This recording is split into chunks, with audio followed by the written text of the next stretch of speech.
Mic drop. Yes, I am live. Let me just wait for about 20 seconds to make sure that it is synchronized to all of you guys. So, yeah. Meanwhile, I'll be looking at the live chat. Hi, good afternoon. Good afternoon, Avinash. Good afternoon, Ankush. Good afternoon, Gopal.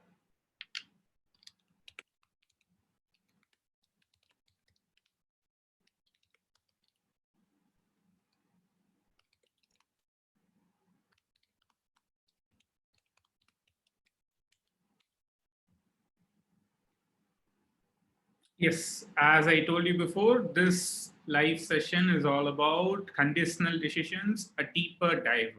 Yesterday's lecture was about operators and the need to tell why we need to use conditions and so.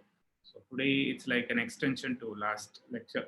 If you are new to this stream, hi, my name is Sandeep and was a front-end developer and instructor at AttainU. We at AttainU strive hard to make sure that you guys are becoming software developers in 7 months or so.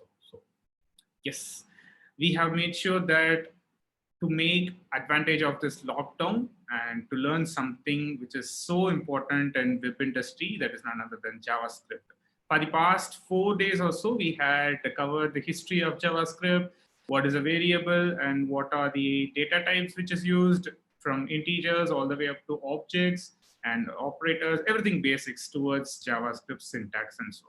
So yes, if you are new today, I highly recommend you to watch yesterday's and the previous lectures. It's available in a playlist called Daily Life. If you go to our channel there and hover over to playlists, there is a playlist called Daily Life, and each video, I mean, every live will be available on that. It will be in an organized fashion. All right, sounds cool. So let us start today's session. So before that, let me just tell you my code editor, what I'm going to use for today. For that, I will just share my screen. Just give me 1 second. Yes, this is going to be my default editor. But before that, let me just tell you what it is. It is Visual Studio Code. You can either use Sublime or brackets or even WebStorm. That is fine. That is totally up to you. But since we are covering Visual Studio Code, I would recommend you to download it as well, as we'll be on the same page. And moreover, Visual Studio Code is the go-to editor in this particular era because they have captured a lot of extensions, plugins for each and every language, be it Java, C, C++, Python, Ruby, Dart, or whatever. So I recommend you to download Visual Studio Code, right? So with that said, this is going to be my editor, and our files are just two things. One, a HTML file, and another, the JavaScript file, which you're going to code for today. Why HTML? Because JavaScript is closely related to web. So there must be some sort of visual representation to prove you whatever I'm going, and to just make sure that we are seeing it as a result of whatever code we have typed. That is why HTML stands as a bridge towards that. We will include our JavaScript file inside the HTML so that we can see whatever change we are making on the web itself. I have already added the live thing to the Google Chrome. I'm using my default browser as Google Chrome. And inside that, I have already added the HTML file. As you could see, we have a heading called Conditional Decisions Deep Dive. And that is exactly what I have written here as well. It's a H1 tag. If you aren't familiar with H1s and H3s, they are just headings, which is like an introduction to something. Like how we write on assignments. We write an agenda and we write all the subtopics, right? Likewise, headings are used in HTML. All right, if I just reload this, you could see I am getting a pop-up called connected. That is related to something called as blocking print statements. We have two types of printing. One is blocking and another one is non-blocking. Blocking is something which will block, it will literally block the web page. And unless a user terminates its service, it will not go away. So that is what about blocking and non-blocking is. It was available on lecture 2. It was available on day 2's live. So if you want to know more about it, kindly visit that lecture.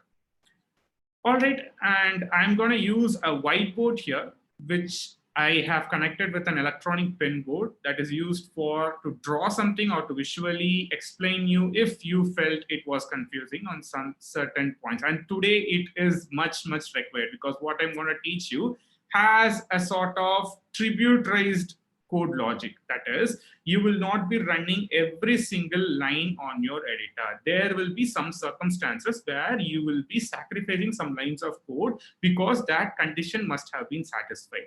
Right? So that is what about conditional decisions are. Yesterday, I gave a quick go through towards ternary operators, which contains a symbol of question mark followed by a colon. If the condition is truthy, we will be evaluating the truthy statement, or else we'll be evaluating the falsy statement. And we also covered the different types of operators, which were arithmetic, logical, conditional, and we have assignment, and we had bitwise, right? So arithmetic is something which you could have already guessed. It's pretty arithmetic related symbols, plus, minus, multiplication, division, modulo, and everything. We had also seen what is string concatenation, which allows you to add strings together with dynamic values. We have also seen logical operators, which is less than or equal to, and sorry, not less than or equal to, which was and, or. Right? Logical and literally means multiplication. When two true values are multiplied, it gives you true. And so like that, we have defined a table called truth table. It isn't that hard to consume your knowledge on that, but it is pretty important when you are evaluating certain logical statements. Again, if you are unfamiliar with it, please go and watch the last video. Conditional operators is something where we equalize or where we try to find the equivalence between two values, sustaining on both the sides. So we have less than or equal to, we have greater than or equal to, we have equals, we have strictly equals. Strictly equals is something where the data type is also considered, but whereas in double equals, which is just the equality operator, only considers the value. We have also seen assignment where we created a variable called something, and whatever which is to the right side of the equal to is the value, right? This is going to be the value, and whatever variable we have created, this will be like a box or a bucket. So whatever value we have will be stored into this particular bucket, and that is done with the help of this equal to operator. So enough of recap of everything which is done on last lecture. Let us now continue towards today's lecture, conditional decisions deep dive. So what is this particular conditional decision all about?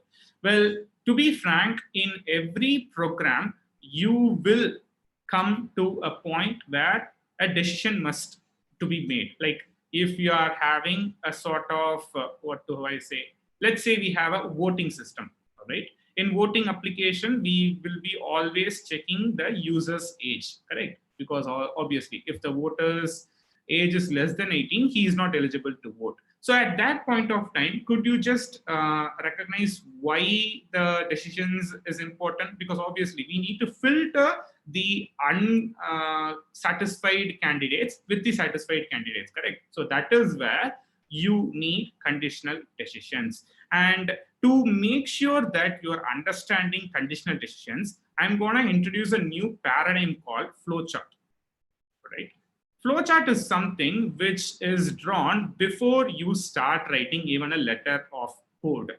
Flowchart is like an understandable pictorial representation of how your code is going to be, all right? So let us just start learning the jargons of a flowchart. We have circle, we have rectangle, we have a rhombus, right? And we have a oval. Yeah. So these are all the shapes which is used in a flowchart, and we also have a line. So each shape does have a meaning to it. The circle symbol always means like a connector. Let's say we are deriving a flowchart, and if your flowchart is overflowing towards the next page, you connect the flowchart with this circular symbol. So let's say we have a flowchart like this, right? Just imagine we have a flowchart with a page like this, and if this flowchart is overflowing towards the next page, we will intimate the user that the flowchart doesn't end here, and we'll be just putting a connector symbol here. This is like a connector to make sure that the flowchart is continuing, right? So that is all about circle. You will rarely come across it unless you are building like a big algorithm or something that requires a lot of decisions and everything. Rectangle is something where you will evaluate or get or print statements. So what do I mean by get or print statements? Imagine that you are getting an input from the user with the help of prompt, as I already discussed before, that you will be mentioning inside the rectangle. Imagine you are printing something to the web with the help of document.write or with the help of alert, that you will be done inside the rectangle shape. So anything which is used for evaluation or for printing purposes or for scanning, that is getting input purposes, you will be using the rectangle operator. The rhombus is something which is pretty interesting. Rhombus is always used for decisions. If you come across a decision to choose either of the one choice, a rhombus is used to represent it, right? So that is used for decisions. Oval is used to mention whether the program has started or the program is gonna end. You usually use this oval only on two scenarios. One, to mention the program has started with the help of start shape, and another shape which is used to mention that the program is stopped with the help of stop. These are the only instances where you will come across the oval shape. Again, why am I discussing all this? Only to make sure that you are understanding the nuances of a program. Unless and until you are able to think like a programmer, you are just using the code editor as just as a notepad, because that is no more different than a regular text editor. Program is something which comes after you think a logic. So these techniques will help you to think better. That is what the intention of this topic is all about. So let us try to build a small application, right, with the help of this flowchart. As I already told you, we are going to build a voting system, right? It's going to be just a voting checker where it just filters the citizens with the help of the age. User will input their age, and if the age is greater than 18, he is allowed to vote, or else he is not allowed to vote. All right, sounds good. Let me take this as an opportunity to see the live chat to make sure that everyone is on the same page.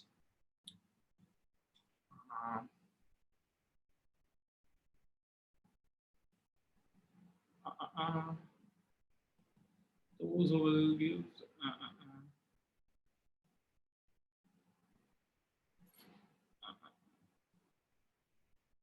All right, let me come back to that, Ankit. I hope that you have some doubts on technical. Let me come back to that particular topic. All right, let me just teach these things and then let me come back. All right, so as I said before, we are going to draw a flowchart out of it. So let me just start drawing the flowchart. So how are we going to go? How are we going to start? Sorry, my tongue has slipped. So we are going to start by just drawing a start thing, right? And obviously something is going to end. So let me just predict that it's going to end till here. Since it's not a big application, I'm going to predict that it will cover it in one page.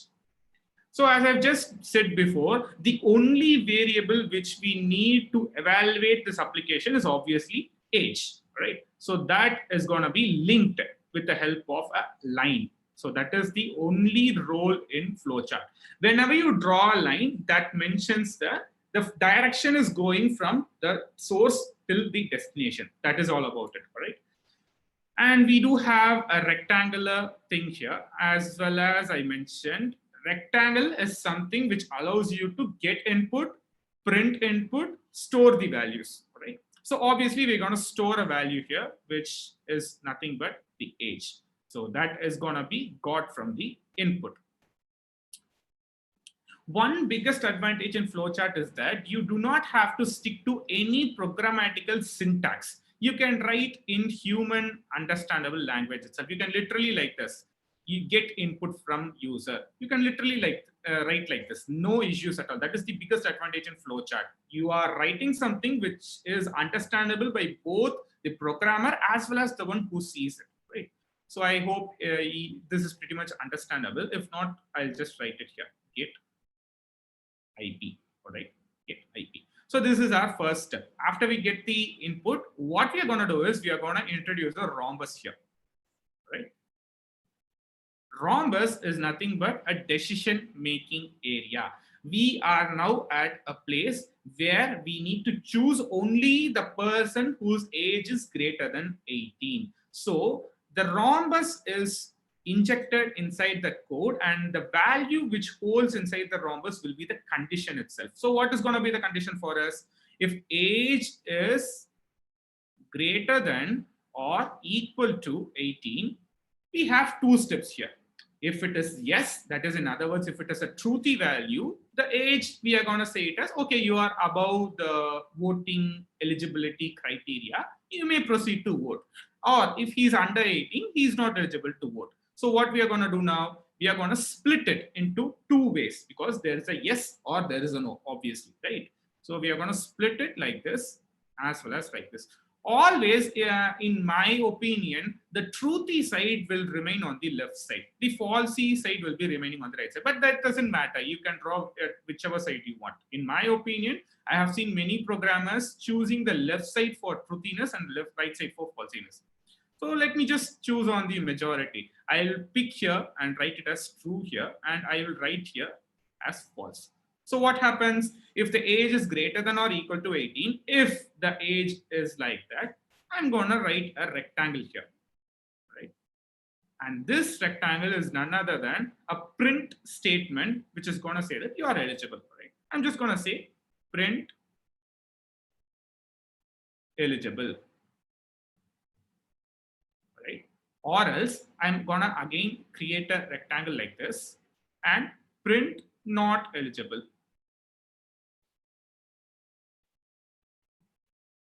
So this is all about conditional decisions. We come to a criteria where we need, there is no other go, we need to choose only one option out of the available options.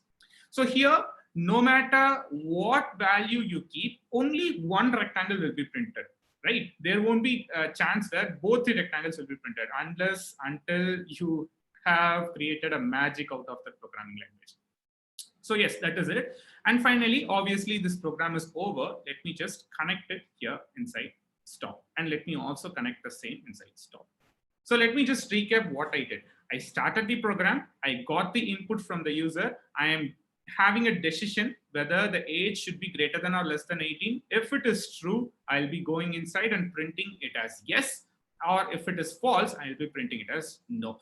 So this gives you an idea of how to get some sort of a logic for a program. So I highly recommend you from now on, sit, be relaxed, take a paper or take something which can be written on the laptop itself, draw the flowchart and then come to a conclusion. Do not start coding it immediately. I myself do that a lot when I get stuck in a heavy logic demanding application. There are lots of instances where you're going to come across in such heavy logic demanding areas. So with that said, let me start deciding the syntax for it. That is why you guys are there, right? We are not in some theoretical knowledge. We are here for some practical knowledge. So how do I convert it into a JavaScript available syntax? Well, we have two keywords available in JavaScript. Actually, there are three, but let me come ahead to it later.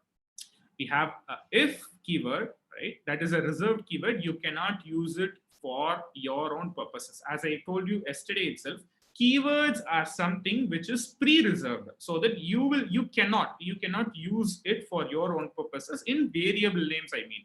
So you cannot create a variable called var and you cannot put it here as if. It will give you an error, right? So never use any keywords as variable names, as that will create a lot of confusions as well as bugs, right? So with that said, let me just erase it. And as I told you before, we have two keywords, right? One, the if keyword, and the next thing is the else keyword. I'm sorry for the scribble. Let me just undo it. ELSE, right? And we also have another keyword called else if. Let me come to that later, right? So these are the keywords which we are going to use today. And also we are going to use another conditional decision keyword, which is used called switch case. So our topic for today is all about discussing these keywords, right? So how do I convert this particular application into a if else? Well, let me just give you an introduction about what the if keyword is and what the else keyword is all about. I have pretty much an idea that you guys would have already guessed it, but let me just say it for the sake of the string. If condition, all right, if is something which is used to decide a condition. The block which is written inside the if thing will be only evaluated only if the condition reveals truthy. All right, let me just discuss it in a better way. 1 second. Yeah, fine. Yeah. So we shall take the same example here, the age criteria. So the age value is now 17.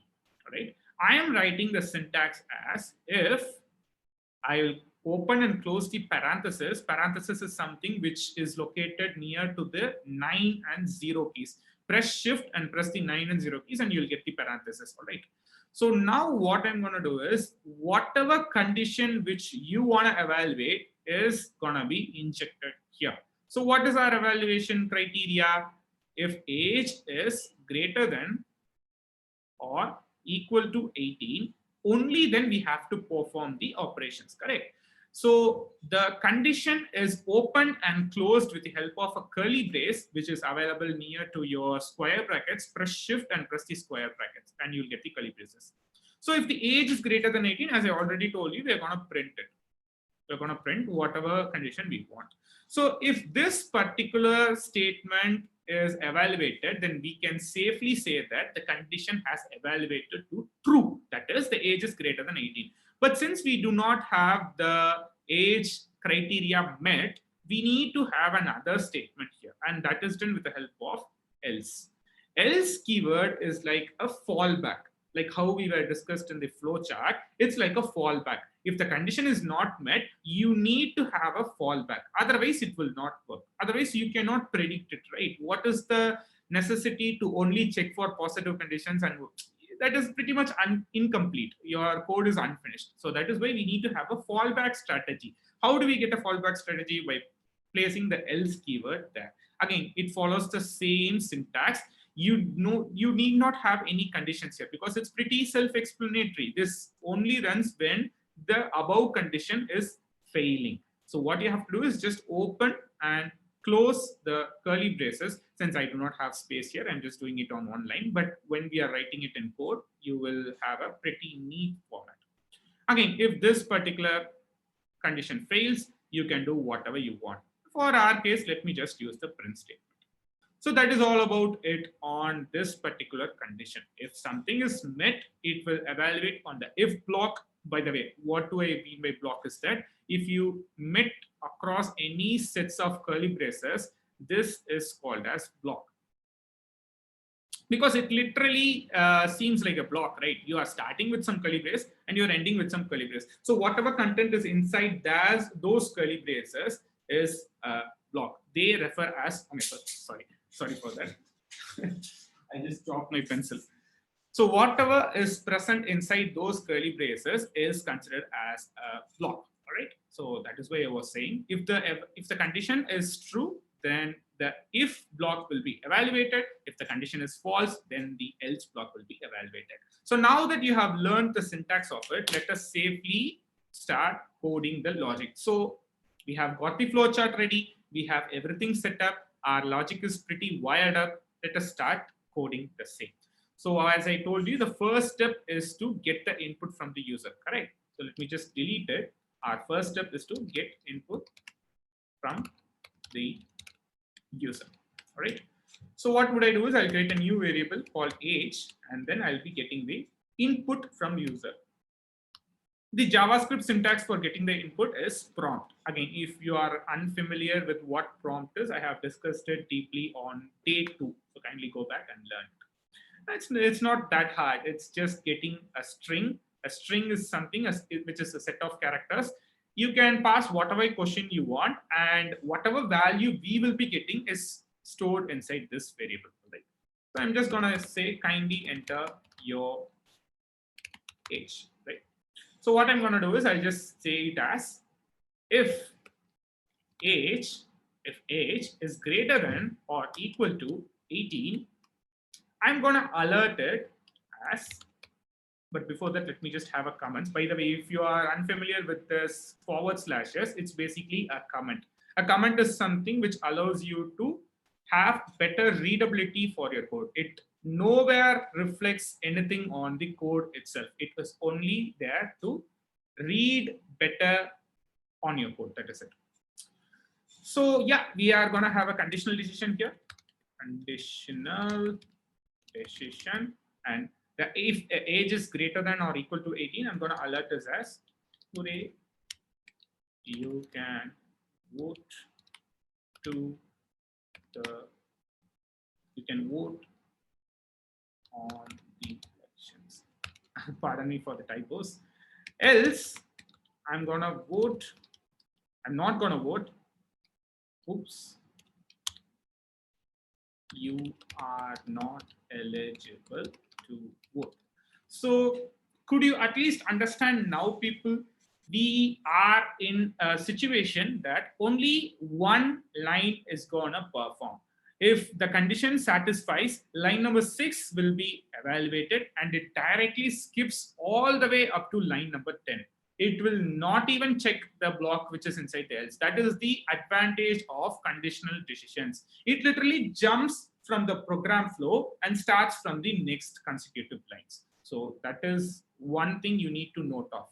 It will only run line number 6 if the condition is satisfied, or it will run only line number 8 if the condition is not satisfied. Got it? So with that said, let me save it. By the way, I have used a selection called autosave here. That is done for my own purposes. You can also do the same to avoid any sorts of losing unsaved data. All right, let me come and reload this. Now it's asking me that to enter my age. Let's say I'm keeping the age as 21, and if I enter OK, it says that, hooray, you can vote on the elections. All right, seems good, but let me just try it on the negative side. What if I enter the age 11 and press OK? It says, oops, you are not eligible to vote. All right, great. But I still think there is a bug inside this application. Let me just tell you what it is. To have any sorts of printing statement inside your developer console, by the way, I forgot to mention what is a developer console. Developer console is something which you can code JavaScript natively on the browser. You do not need any sorts of compiler. You do not need any sorts of external interpreter to download. Every web browser comes natively with JavaScript. So all you have to do is just right click and press inspect here. That is available for both the operating systems, be it on Mac or be it on Windows, that doesn't matter. So if you click on inspect, just click on the console tab, and here is the playground where you can code natively on JavaScript. No questions asked, no strings attached. So this is where you can check your code by typing any syntax in JavaScript. If you want to get any sorts of value for a variable, or if you want to print anything, there is a slave for you called as console.log. Console.log is something which will be printed only on the developer's panel, not on the HTML. As I told you on the previous lectures, alert and document.write is effective on the user's viewing area, that is on the white color slate. Whereas console.log is specifically made for you guys, that is us developers. So we can make use of it to debug something to get the value out of it. So what I'm going to do is I'm just going to get the value of the age, whatever we are printing. All right. So let me just drag it over here, and let me gonna console log the value of age. Whatever value is stored here is going to spit it out if I pass the variable here. Right.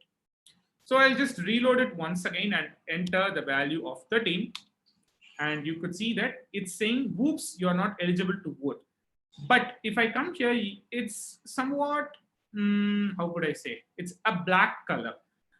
Typically, if you enter a number, right? Typically, if you enter a number, say like we have a num, and if I have a value of 10, if I call the value here, you could see the color is blue, right? But here, the color is not blue, but it's sort of a blackish color. So what do I come to a conclusion out of this. Whatever input you are getting from the user is by default a string value. Right? Whatever input you are getting from the user is by default a string value. And that is very important to take note of. Why? Because just say we are having a bug here. Let's say we are typing a string here, and if we press OK, it still runs, which is sort of not good, right? Because you should not be able to evaluate any sorts of alphabets, right? So what we are going to do is that we are going to have an additional check here, and that is done with the help of another condition, and we can do it if you want it. Let's do that for now. So there is a method called parse int. All right, it's a slave. It's basically a slave which allows you to convert any string into a number only if it is possible. So let us try that now. If I enclose any letters here, it is gonna give me a value of NaN, which stands for not a number. It's obvious. D, H, J, A, all the way up to A is not a number, obviously. But what if I try to enter a valid number but enclosed in a string? Let's say we have 23. It gives me the value of 23. So this is going to be our check for now. Whatever input is going to get from the user, we will try to filter it with the help of this parse int method. We'll try to parse it, and if it is not and not an, we are going to follow it, or else we are going to say please enter a valid age. How does that sound? So we have to learn another method for this, and it is called as isNaN. IsNaN is something which is pretty explanatory. It will check whether whatever number you are entering is not a number or not. So let me just put NaN here. And if the isNaN function, right, let me just tell you in a better way. The isNaN function takes in any value. If the input value is not a number, it reveals you true. It is not a number, so it is obviously true.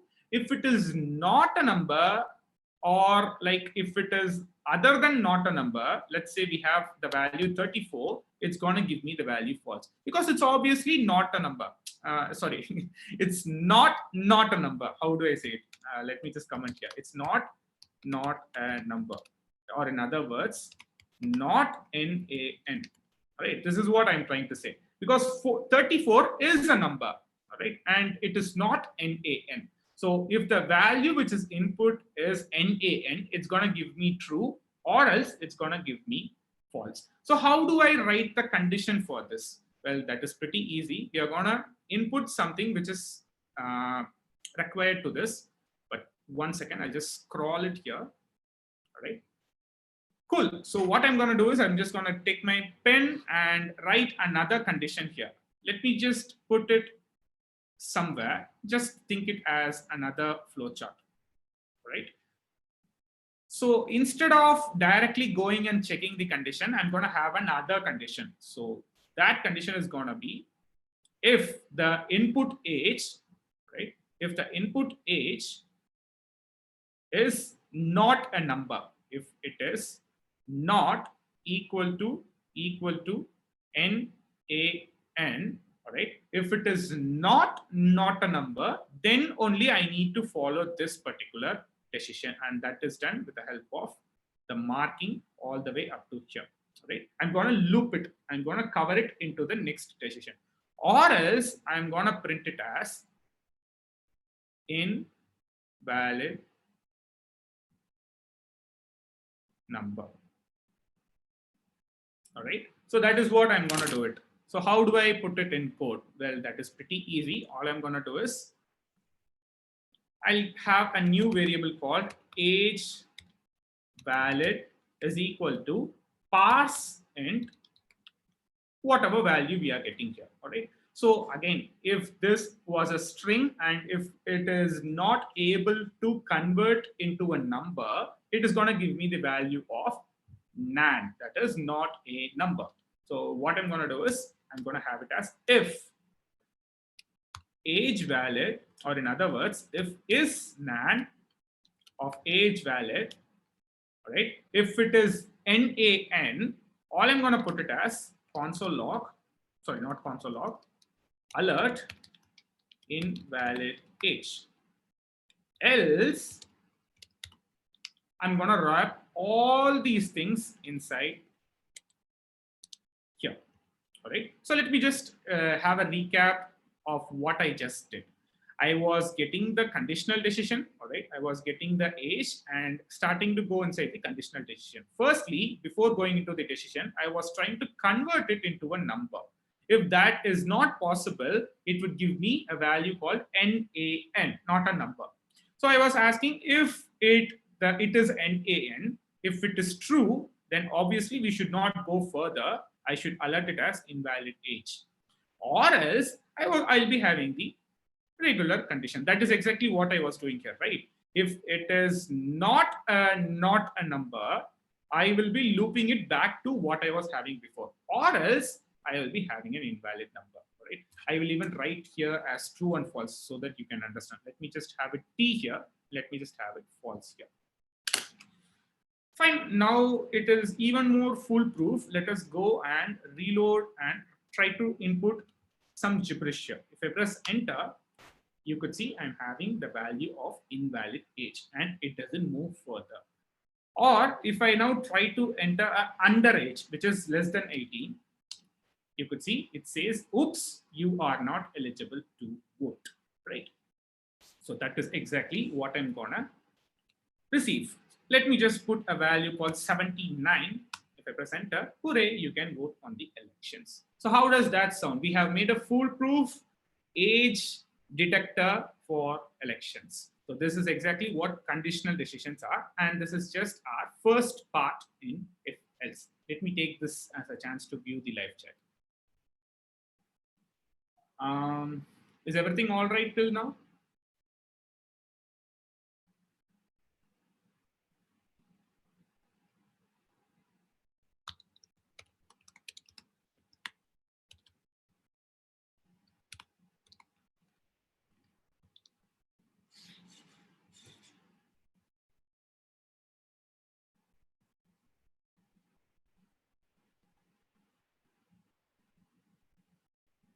Looping is taught on Monday, actually. What is the difference between alert and prompt? In what scenario it is used? Kushal, I think you are pretty confused with the alert and prompt. Alert is for printing, prompt is for getting input. So if you want to get any input, you'll be using prompt. And if you want to print something or have a pop-up sort of thing, you'll be using alert, right? Again, if you want to learn more about it, it is on day 2. You can go back there and learn it. It's just an hour long. So just think it as you're watching a new series on Netflix. Chandan has said yes. All right. Again, if you had any doubts, please do intimate me. I'll be very happy to help you. Cool. So with that, the if-else part is complete. But turns out in a complex application or in a super logic heavy application, there need not be only one if-else block. There can be multiple if-else blocks. And one example is just like how we have seen here, right? We have an if and we have an else and we had a if-else within that else block. This particular pattern is called as nested conditionals because we are having a conditional within a conditional, right? So that is what this particular condition is all about. Let me just redraw this flow chart in a neat fashion so that you can understand what I was trying to mean on the voting thing. Let me draw here and let me also draw here. So this is going to be the start. Let me just put it here as ST and let me put here as stop. So obviously the first thing is going to be the age input. Age is equal to IP. I'll just put it as IP. And then the next thing is going to be the condition to check whether if it is a valid age or not. I'll put a rhombus here and I'll just say age not equal to NaN. Right? I'll be having a truth here. I'll be having a false here. If it is true, if it is not equal to NaN, I will be having another condition here. It checks the validity, sorry, not validity, the underage factor or not. So obviously I'll be having is age greater than or equal to 18. Again, I'll be having flowchart here. It contains a true value and it contains a false value. If it is false, I'll be alerting here, and it is enclosed inside a rectangle of invalid. I'll be putting it as IV, and directly it will be stopping the program. There is no other go to just stop the program. If it is true, this will be yes, and this will be no, right? Following that, we will be ending the program. So this is the flow chart, which is foolproof for the detection of age. So if you could see here in flow chart, we are having a condition, and if that condition is satisfied, we are facing another condition. That is exactly what I was trying to tell you for nested conditions. Turns out you can use this pattern, but if you are facing any sorts of multi-conditions, you can remove this condition nesting and sort of make it in a linear fashion. What I'm trying to say is that if this particular pattern seems like you are having inside a condition and inside a condition, you can remove those conditions and make it as a linear fashion without having any depth to it. And that is done with the help of else if. All right. Else if is a factor where you can introduce multiple conditions without making the code messier. So how can I change our current code into else if block? Could you just give me any idea of it? I'll just have a brain teaser for you guys. We need to convert this application into a else if block by removing this if condition so that it stays in a linear fashion without having the necessity to go deeper into the code. Could you recommend me any way to just have it in a linear fashion? Obviously, I'll say the answer, but I want you guys to think. Yeah, I'll give you like 20 to 25 seconds to think. If not, I'll just tell you the answer.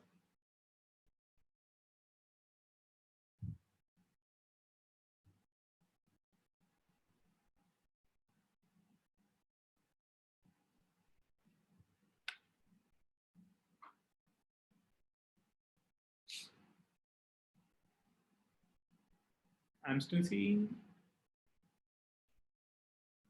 All right.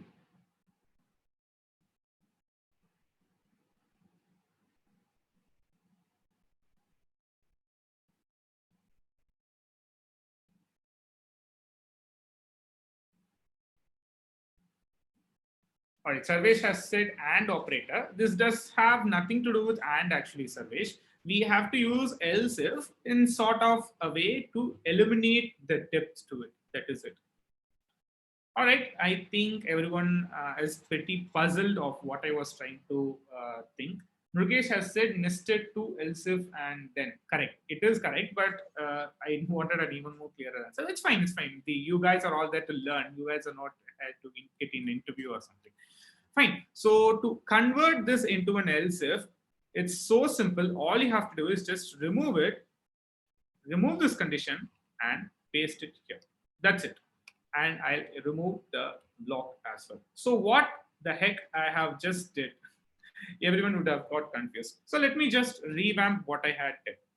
Instead of having a conditional nesting, you can introduce an additional condition to the primary condition. So what is our primary condition? Our primary condition is to check whether if the input number is not a number or not. Input number is not a number. That is our primary condition, correct? So if that condition is satisfied, all right, if that condition is satisfied, you won't be getting to the next step, and right away you'll be kicked off by printing on line number 11 and it will go to line number 17. If the condition is not satisfied, all right, if the condition is not satisfied, then it will go on to the next condition, right? So this condition is all about asking the user's age is greater than 18 or not, right? So this is all about getting the age factor. If the age is greater than or equal to 18, then again this line will be printed and directly it will come to line number 19. Or else we have a fallback strategy, and this is all about having the last step, last resource. If everything doesn't work out, if it doesn't work out anything, then you are gonna have the fallback, and which is like a default pattern. If everything goes bad, this will be captured and line number 21 will start running. So let us try to evaluate this on the browser. Let me save it and let me come back to the page. And now let me start making the pattern work. I'll just make sure the pattern is working or not by typing some gibberish letters, and if I press enter, you could see I'm having it as an invalid age. Nothing more than that. I'll reload it once again and I'll type a underage value. Let's say I have 10. If I say 10, you see I'm having, whoops, we are not eligible to vote. But what if I have a valid age? Let's say we have 43. If I press enter, you could see I'm having, hooray, you can vote on the elections. So what did we learn from this topic? Point number one, using of else if, you can reduce the complexity of depth in your conditions and make it in a sort of a linear fashion.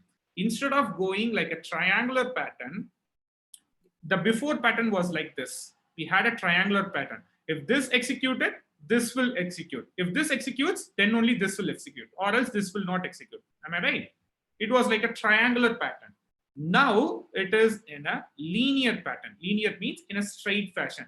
This will work. If it not works, this will work. If it doesn't work, this will work. So this is exactly the advantage of using else if instead of having conditional decisions. And moreover, you can include as many else if conditions as you want. It's not like you should have only one else if condition. You can add as many else if conditions as you want. That is the biggest advantage to it. If the first condition doesn't fail, it will go to the second condition. If the second condition doesn't fail, it will go to the third condition. Third condition doesn't fail, fourth condition. And finally, you have the else block to have a hit. It's like the rock bottom. If it doesn't hit anywhere, the rock bottom gets hit and then it will give you the answer. All right. So that is what else if is all about. But what if you had like more than 5 conditions? So let's say we are evaluating a report card, right? A report card is something which has grades to it. We have all the way from A to E. A stands for first, B stands for second, and so on till E, which stands for fail. So we are asking now the user to print the grade to it and have a decision whether he's passed or not. That is going to be our application. Well, again, I'm going to say a simple strategy here. All right. So what can we do here in flowchart? Again, it has a start, it has a stop. We get the data here. All right. This is going to be our mark. Let me just write it as STA, and this is going to be STO. Okay. So this is going to be our mark. I'm going to get the input, and we have the condition starting here. Obviously, if you're going to draw the flow chart, it is going to be nested because there is no other way to make it linear, because there is no pattern provided to make it linear. We have to go to the nested. That is why you are having this sort of brainstorming with flowchart, so that you'll have an idea of how to devise the code itself, right? So mark is getting from the input. If the mark is A, all right, I'm just asking if mark, I'll just put it as M so that it's pretty small enough. If mark is A, I will have the truth here and I will have the false here. Obviously, if the mark is A, we need to check. We don't have to check anything. I can say first rank. First rank.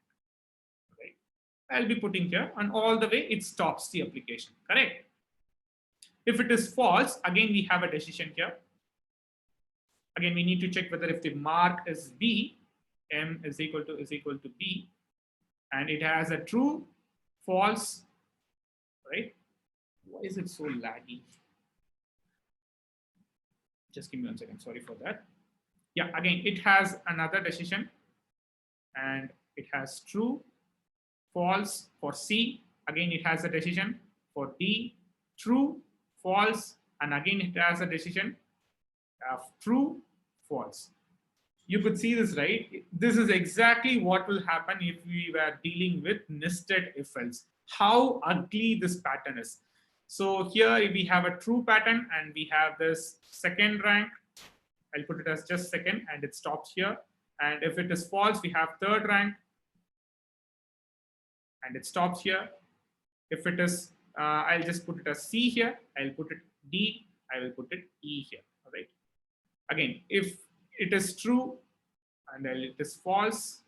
This is true, this is false, this is true, this is false. If the rank is D, then obviously it is 4th rank, right?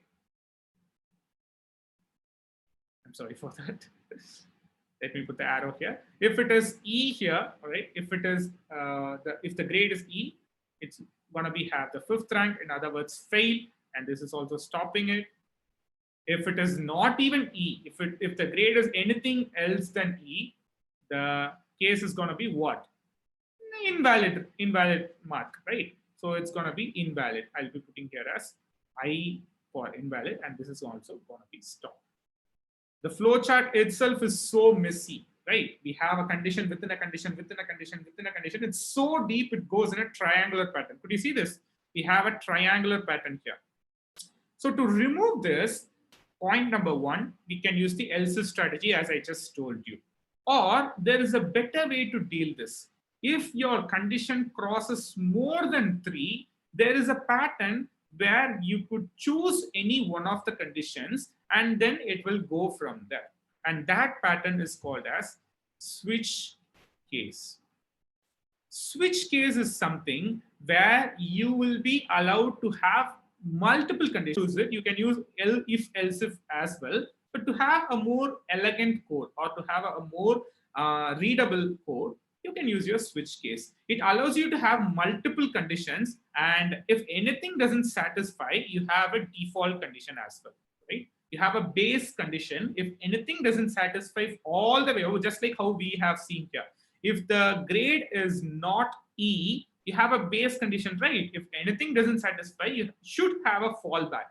It also comes with a fallback, and that case is called as default. So you're going to learn 4 keywords here. Since I have just mentioned 3, there is one more keyword I have to mention, and that keyword is going to be break. Let me just tell you what break does when I'm coding it. All right, sounds good? Everything good till here? Is everything clear till now, or should I need to repeat it? Let me just take the live chat for a minute. Nested to else if and then put then else. Correct, Mrugesh, you were correct. I need to apologize you that I have spoiled your curiosity. Again, we are running out of time, that's why, sorry for that. Surveys, yes, elif. I remember you were taking the VST lectures for Python, right? I think that is where you have used elif. I remember your name.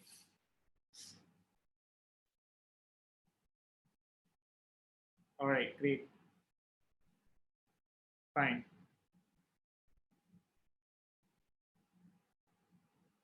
Awesome. So let us continue to learn what is this switch case default do. All right. Okay, so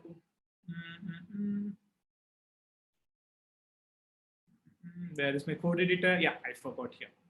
So what I will do is I'll just comment this entirely. All right. I will create a new block here, and then let me just type here as switch case default, right? So what I'm going to do is that let me take the value first. As we have discussed before, I'm going to get the value first. And what is that value? It's going to be a mark, correct? So firstly, I'm going to take mark, not mark. Let us take it as grade, because that sounds even more apt, right? So let me take grade as the variable, and let me just prompt it to the user.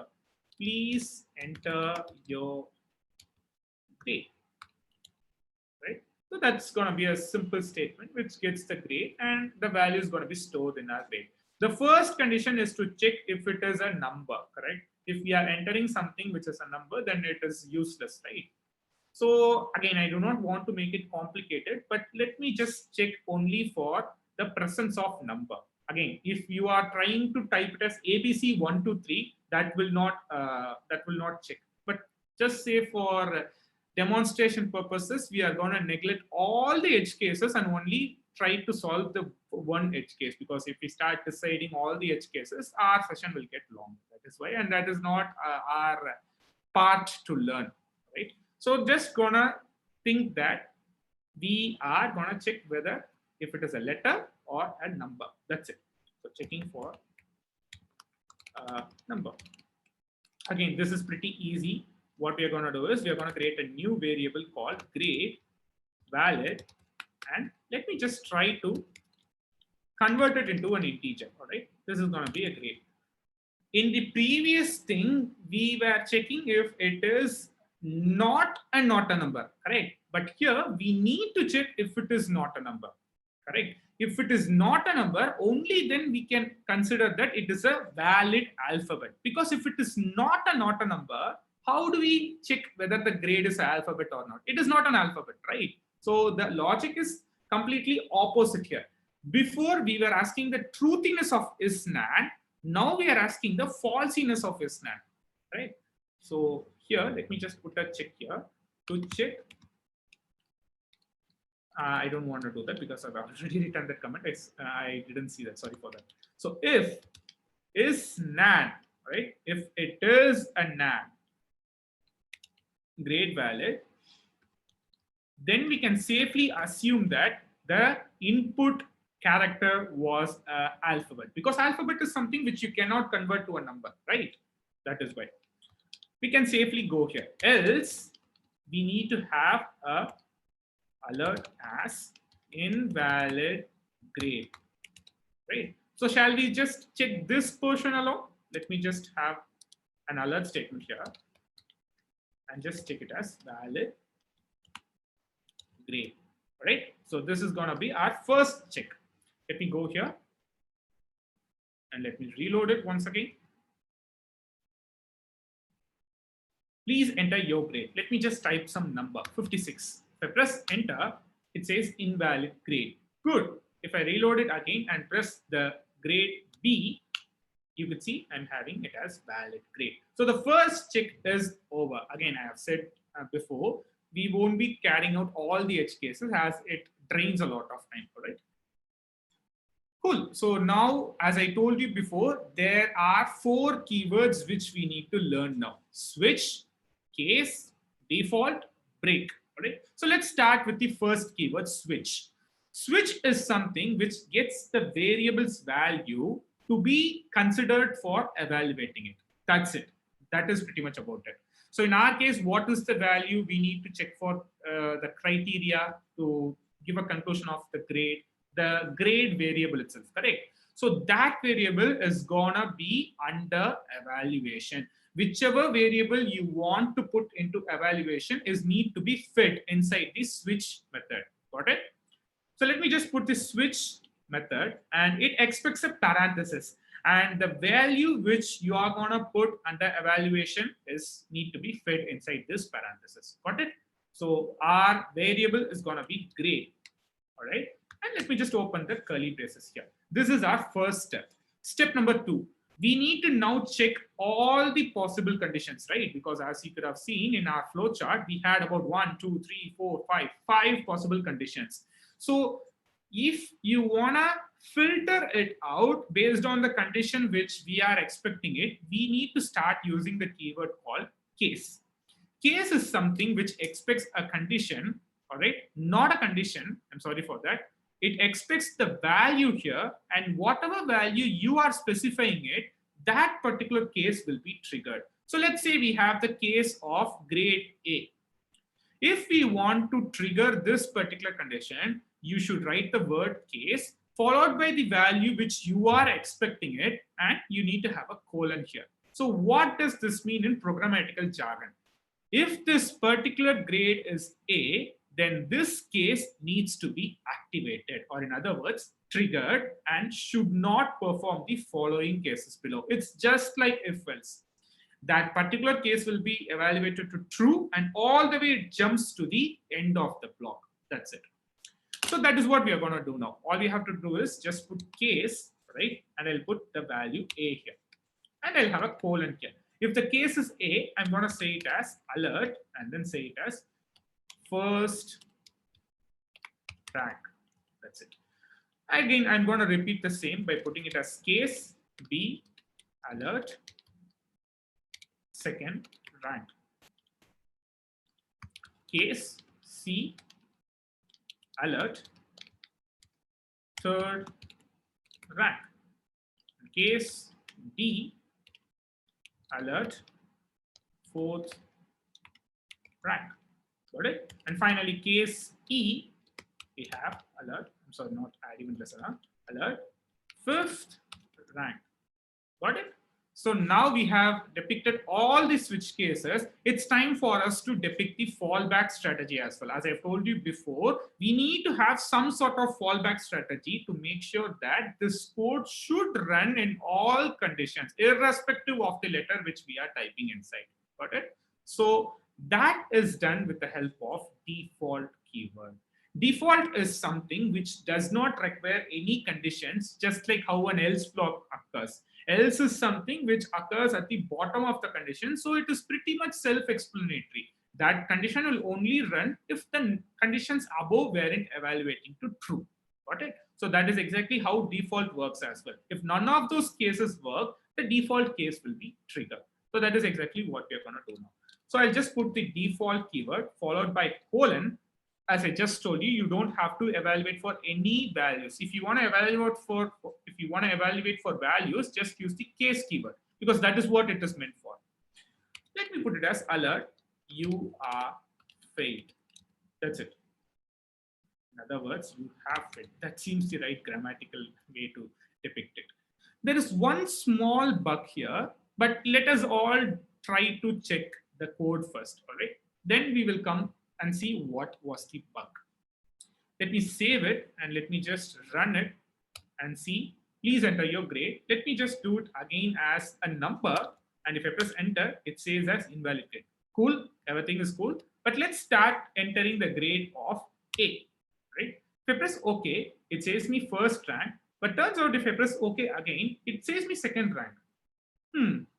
Pretty weird, right? Okay, it might be some bug. Let me press OK again. Third rank? Whoops, that is some serious bug. Let me just click once again. Fourth rank? A is definitely not fourth rank. Fifth rank? All the way up to failed. Just imagine showing this output to the guy who just stood the first rank. He would be having a heart attack. So what did happen exactly? Let us go to the code once again and just research for it. So turns out in switch cases, you should have a stoppage criteria. What do I mean by stopping criteria? Well, if some case is triggered, you need to make sure that the code kicks out at the point of that case and goes all the way up to line number 40. But turns out we didn't have like that. We had first rank, second rank, third rank, fourth rank, all the way up to you have failed. So to break out of that particular linear approach, you need to use a keyword called break. Break is something which allows you to kick out of the linear approach all the way up to the end of the block, which is this block. All right. So all I have to do is just put the break here. All right. I will do the same for all the things. Break, break, break. And I'll just say why you don't have to use it for default, because it's just pretty much common sense, right? You have the last case and anything which is after that is empty. That is the last case. So you do not have to put the break keyword for the last case because it's obvious. That is the last case. No other case is going to be accompanying with it. So you don't have to put the break keyword. That's it. So now this code is pretty much okay-ish enough. Let me start putting the A keyword here. All right, first rank, fingers crossed. If I press OK, nothing happens. Cool, this is superb, right? Now what if I want to press the keyword of C? If I press OK, it says me third rank. So let us all depict what happened in the code. It went inside switch, the grade was C. If the case is A, it is not. It didn't even evaluate it. If the case is B, nope. If the case is C, yes it is. It alerted the value, and following that, we had the break keyword. So it has jumped out of it and everything was working good. So this is exactly, my people, how you will be evaluating multiple conditions. Obviously, you could have done the same with if, else if, no issues at all. The thing is that using a switch case is better and elegant enough. That's it, right? So yes, that is all about for today. We have covered again, I have a recap sort of thing. We have discussed what is a conditional operator, and with the help of conditional operators, we have used are and that is for yesterday. Today, we have seen a deeper dive towards conditions, how to make conditions with the help of if and else keyword.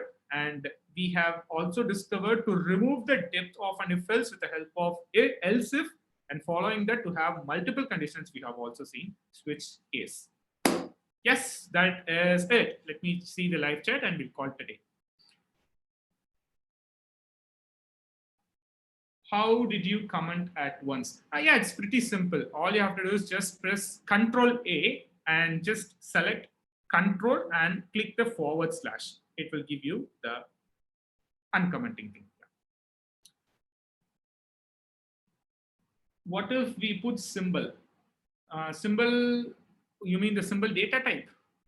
Oh, what if you put symbol? You mean the symbol of character? I'll just try that. It's again a string. As I've just told you, Mrugesh, whatever you type inside is going to be a string. It will wrap it as a string. So it will fail.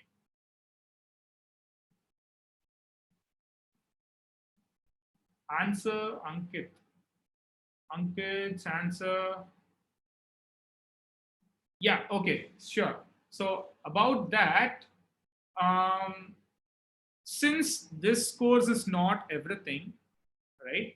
So Ankit, I forgot, since the message was retracted, I'm not sure what was his question. Let me just wrap it up on my head. He asked why to join a 3 lakh course when I myself can teach JavaScript here.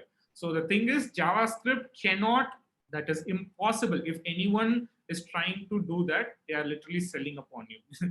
If anyone is trying to say that learn JavaScript in just 1 hour or learn JavaScript in just 1 day, it is purely fake.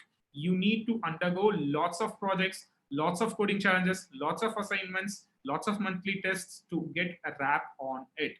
10 days course is just to make sure that you are having a hop on towards JavaScript and willing to learn more. And we at AttainU have decided to make it as a social cause to make sure that you guys are making use out of yourselves, not just watching Netflix or not just watching TV or something. Yeah, the best thing is to just invest in yourself, not to just invest in any other electronics. That is why we have decided to give this 10-day course. If you want more topics out of, because obviously we have lots of things to cover in JavaScript, not just variables or something. If you want to cover more of this, then that is the way to go. That is what my opinion is. Feel free to just have a controversial opinion on the comments. There is no limitation for that. That is what my opinion is, at least. He criticized someone. I do not have any opinions on our instructors. Our instructors are all have all went under rigorous training and rigorous interview patterns. That is what I need to say.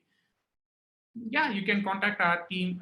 I'm just a guy who teaches JavaScript. If you want to have more opinions or more feedbacks about us, please feel free to contact us, and our team will be happy to help you. Yeah. What is the user enters any string like hello? That is exactly what I had before, Gopal. We were trying to convert it to a number first, and then we were having the check here. Whenever you are trying to enter a number, it will not give you not a number, correct? It will not give you the value of not a number. It will give you the value itself. So that is this checking thing. If it is not a number, it will give you false.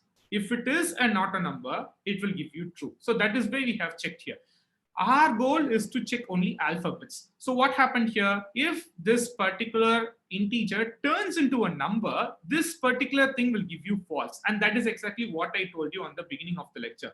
The if block will be only evaluated if the condition evaluates to true. Obviously, this will not evaluate because it gives you the false value. So what will happen? It jumps all the way up to the else block and it will say it as invalid grade. That is what the thing is. Gopal. Yeah, a lot of practice is required, and push. You have to. There are lots of resources actually on YouTube. You have free code camp, you have other blogs to learn JavaScript. It's not like there is only one video or such. You have lots of videos, right? Yeah, I think I have solved your doubt, Gopal. If not, please do ask me once again. Please guide us how to build logic and how to clear interviews. That is not which comes in just one day. You have to practice a lot. You have to, it's like going to a gym. At first, our muscles will be like short enough and it won't be like thick enough to build it, right? As you keep on lifting weights, your muscle will start memorizing the patterns of it and then it learns from it, right? You have to go through under lots of frustrations. That is what software development is all about. You never have a smoother path. You will feel like you are going smooth, but you will have some obstacles. And the way to get better is to just face them. Just try to practice a lot of coding challenges.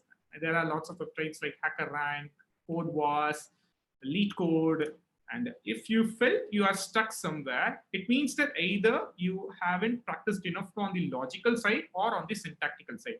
For the logical side, I recommend you to learn some books on data structures and algorithms.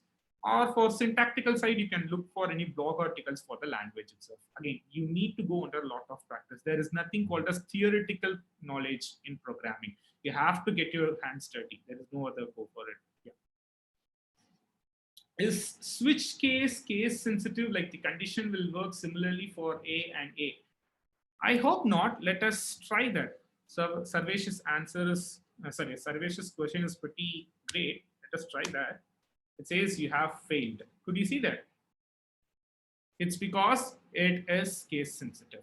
So what you can do is either you can try to, no matter what character the user types, you can deliberately convert it to an uppercase and then check, or you can just say only type uppercase. Again, it's just another logic. There is a method called isUpper. I think I'm not sure about that. Just give me 1 second. What letter is equal to A? I'll put it a small letter here. Letter dot to uppercase. Yeah, there is a method for that, and it gives you the right. Again, these will be all discussed when we are coming across the topic functions. Otherwise, it will not be understandable by everyone. Salvation. Having a little confusion in not a number and not a number. Can you explain once more? Yeah, sure. So, Aman, not a number is something which depicts you. Obviously, it's not a number, correct? So 6 is 6 equal to not a number? Obviously, it is false because 6 is a number and not a number is not a number. That is a specific data type. But is 6 equal to not a number? I'll just keep it as like this. 1 second. I'll just keep it in this way. Is NAND of 4? Yeah, this is the better way. So what happens here is, who asked me this? Aman, yeah. If the number is a number itself, it is a number, 4 is a number, right? So is 4 a not a number? Obviously not. That is why it is giving me false. But if I deliberately enter the value of not a number, it gives me the value true, because not a number is not a number. So this method will be sounding a bit confusing, but just think it in an English related pattern. Just speak it out from your mouth. Is 4 not a number? It is not. So that is why it is giving you false. But is not a number not a number? True. That is why it is giving you true. All right. That is it, Aman. I guess that is pretty much about it. Yeah, if you had any more doubts, I'll be waiting till 1:20.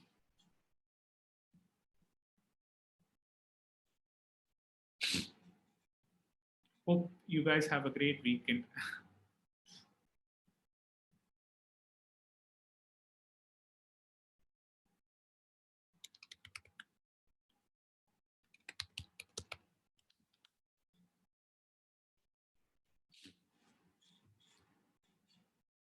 So we have about 17 viewers. We had peaked today of 23. That is great. That is great.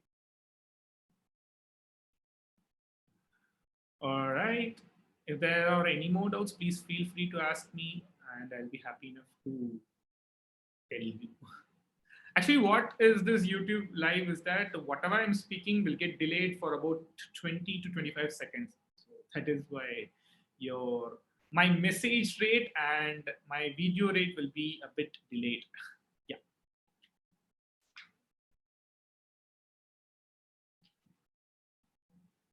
All right. So I think that is it. What are your plans for the weekend? Learning JavaScript, option A, watching Netflix, option B, watching Amazon Prime, option C, or just do nothing, option D.